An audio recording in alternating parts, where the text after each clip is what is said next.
Welcome back to the Puncture's Chance podcast. I'm delighted to be joined by Ben Shalom. Ben, it's your second time coming to the Welsh capital with Boxxer. How much are you looking forward to tomorrow night now?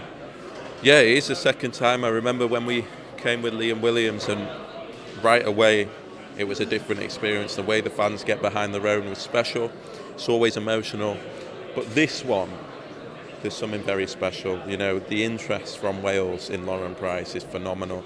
You know, she's one of their own. She's their first Welsh boxer to win a gold medal. She's their MBE. She's their shining star in many ways. Probably the biggest female athlete that they have right now. And she's managed to sort of garner this support very, very early on in her career. And I've not seen it before. So to have this level of interest, this level of ticket sales, this level of media coverage, obviously BBC Wales covering her first world title fight. It will be in every home in Wales. I think we're about to see the creation of a superstar. Obviously, it's a very, very tough fight, a 50-50 fight. But yeah, it's great to be in Wales. You say there about 50-50 fight. A lot of people are saying over on the other side of the pond that it could be a bit too soon for Lauren. Do you think her amateur pedigree, the background that she's got, is enough in this fight? For me, I just look at mentality, and she's proven that, you know, she rises to the occasion every single time. She's able to deal with pressure. She's been able to fight through everything that she's had thrown at her in her life, both sporting-wise and in a personal life as well. And I think she just wants to break records. She wants the doubt. And yes, it's early.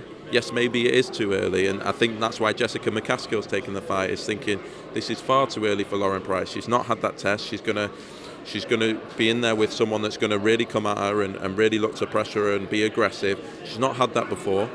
Yes, you can look at her amateur record. Yes, you can say how talented she is. But we know the professional sport is completely different to the amateur sport. And I think a lot of it, she's going to have to dig deep. And I think she's got it in her. And we're about to find out, you know, the difference between a very talented athlete and a talented athlete with the heart as well. And that's what she needs the crowd on Saturday night. And it is early. Maybe it's too early, but that's what's so exciting about the fight on Saturday night. Another fight on the card, the co-main event, Reese Edwards against Thomas Patrick Ward. How do you see that fight playing out? Because for us on the channel, we're saying this could potentially be fight of the night. It definitely is. Look, in a similar way, it's very early for Reese as well. And we saw against Brad Foster, he just about came through, and that fight, let's be honest, could have gone either way. And a lot of people felt Brad Foster won. And now he's taken on Thomas Patrick Ward, who's world level for me. So this is a world level test for Reese Edwards. We're hearing how well he's doing in the gym and how well he's sparring. He's a very talented fighter. People have talked about Reese Edwards for a long time in Wales. On the amateur scene, he's been hotly tipped as the next prospect and the next big thing in boxing. But I have to say, this is a real test, and he didn't have to take it. We wanted a big fight for the chief support. We wanted a big test in front of his home fans.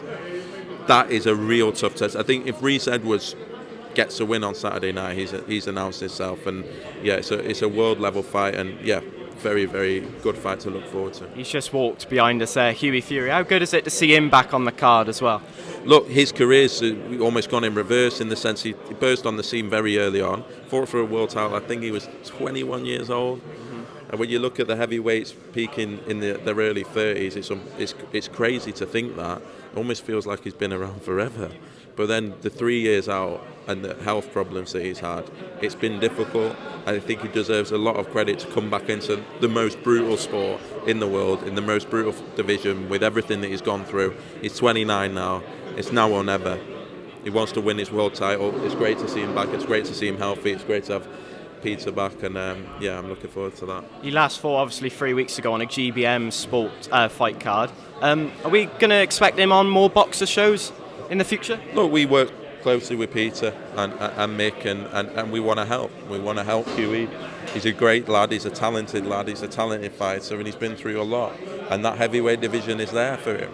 It really is. You know, a lot of the fighters that Tyson Fury and Alexander Usyk and Anthony Joshua are in their mid-30s now. Huey's 29. This is his time. He's got to take his opportunities. We'll be there to support him.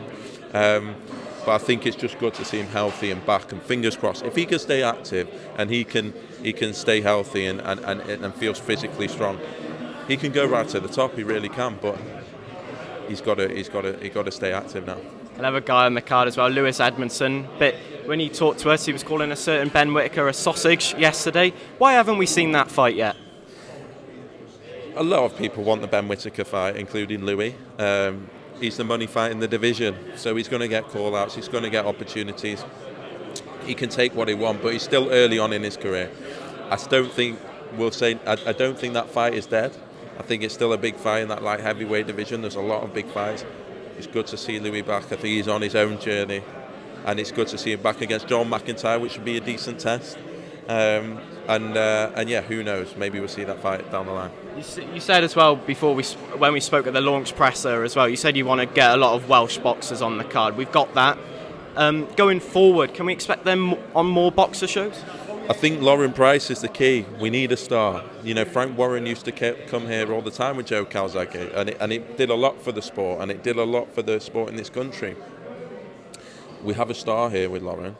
Not many fighters can attract this much of attention. Not many fighters can attract this level of interest. Not many fighters can fill out arenas. It gives an opportunity to the whole area. The key for us is to make sure every time we come here with Lauren, it's a Welsh card and there's opportunities for Welsh fighters. And seeing them all up there today, there's a couple of unbeaten clashes. There's a heavyweight as well who's been a character all week. There's some real talent, and Reese Edwards as well. So we could have filled this card probably 3 or 4 times over with Welsh fighters. There's that much at the moment. And yes, they don't get their opportunities. Hopefully, Lauren can be the poster girl, I guess, of Welsh boxing and bring big nights to Cardiff consistently. That's brilliant. Thanks so much for your time. Cheers mate. Thank you.